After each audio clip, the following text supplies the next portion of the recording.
إذاعة الشباب والرياضة من القاهرة. انت الأصيلة يا مصر وكلنا عارفين، انت الأصيلة يا مصر وكلنا شاهدين. ترابك عز أجيالك وشمسك عالية في سحابك.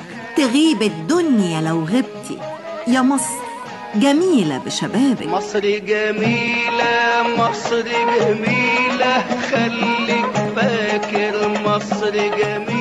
مصر جميلة. انتصار غريب.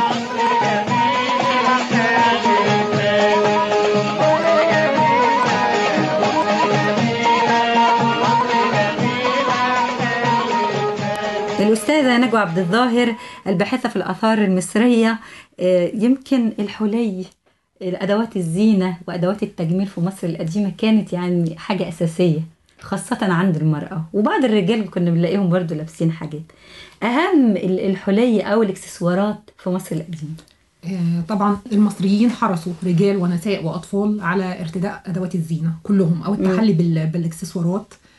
وعشان كده بنروح المتاحف نلاقي حجرات مخصصة لفنون الصياغة من عصور ما قبل التاريخ. يعني مش هنقول الحاجة دي ارتبطت بس بالتعدين، من عصور ما قبل التاريخ بدأ الفنان يعرف يتزين.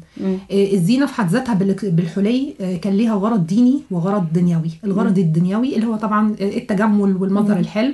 الغرض الديني كان بعض منها ليه أشكال بتحفظ الإنسان من الحسد، ما زلنا بنعتقد فيها لحد دلوقتي. لما البس خرزة زرقاء، لما البس كف في رقبتي في سلسلة. فنفس الفكرة كانت بالنسبة للمصريين القدماء، لبسوا حلي بلون أزرق، خرزات زرقاء وخرزات ملونة.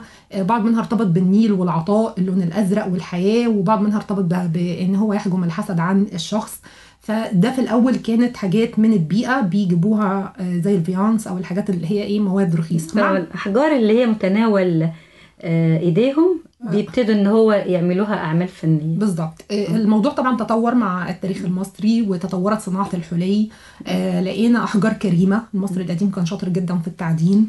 عارف مناجم، عارف العلم بقى. بالظبط. فكان عارف فيزياء وكيمياء وعارف علم المعادن، فابتدى بقى يكتشف وابتدى يطلع. بالظبط. ومصر غنيه، شرق وغرب وجنوب وشمال وكل الاماكن. فعارف المناجم، عارف يطلع الاحجار الكريمه من العروق بتاعتها، وعارف ازاي يصنع منها احجار. لما تشوفي شكل الخرزات نفسها تقولي ده اكيد استخدم اشعه ليزر عشان يخرم الخرم الصغير الدقيق ده ويحطه في سلك ويلبسه كاكسسوار. طب انا يا استاذه نجوى عبد الظاهر، يعني انت كباحثه في الاثار المصريه، انا كنت بشوف في بعض المناظر اقزام بالظبط بتصنع الحلي. بالظبط. هل يعني عشان ايديهم صغيره يعملوا بقى الخروم الصغيره دي؟ بالظبط. طبعا في الاول احنا كمصريين ما عندناش الاقزام. لما بدانا نجيب الاقزام من افريقيا كان الدور الاول الاساسي بتاعهم ان هم يدخلوا البهجه والسرور على قلب الملك. يعملوا اعمال فنيه كده، اكروبات. بالظبط، زي البهلوانات والحاجات دي. بعد كده اكتشفوا ان الانامل الصغيره بتاعتهم، وهنلاقيها دي في مقابر موجوده في سقاره زي مقبره ميريروكا. بنشوف فيها منظر جدار كامل لتصنيع الذهب، ازاي بيوزنوا السبيكه، ازاي بيعملوا تسييح للذهب. وبنشوف بقى الاقزام عشان صوابعهم صغيره قوي، فعندهم قدره على ان هم يلضموا الحبات جنب بعضها غير الصوابع الكبيره. فكان هم المميزين جدا والموجودين في صناعه الذهب في مصر القديمه.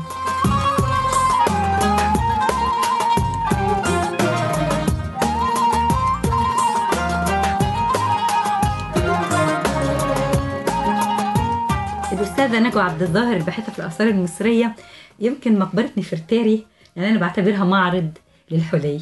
شفت أنت الحلقان اللي لابساها اللي على شكل اللوتس واللي على شكل مش عارفة حية نفرتاري طبعا هي ملكة جميلة، حتى اسمها معناها أجملهم، اللي هي أحلاهم، واللي احنا لحد دلوقتي لما واحد يجيب بنت أمورة قوي يسميها حلاوتهم أو أحلاهم.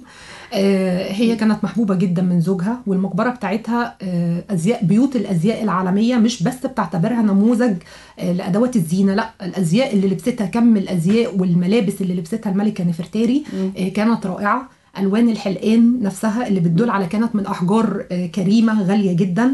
أنواع اللي هي القلادات اللي لبستها، فده دليل على أنها كانت عندها كم كبير جدا من الذوق، كم كبير جدا من الأناقة، أبهرت العالم كله. لدرجة بقولك أن بيوت الأزياء العالمية بترجع في الموضة لمقبرة نفرتاري علشان تشوف النماذج بتاعت الزي وأدوات الزينة. انت الأصيلة يا مصر وكلنا عارفين، انت الأصيلة يا مصر وكلنا شاهدين. ترابك عز أجيالك وشمسك عالية في سحابك. تغيب الدنيا لو غبتي يا مصر جميلة بشبابك. مصر جميلة مصر جميلة خليك فاكر مصر جميلة. مصر جميلة. انتصار غريب.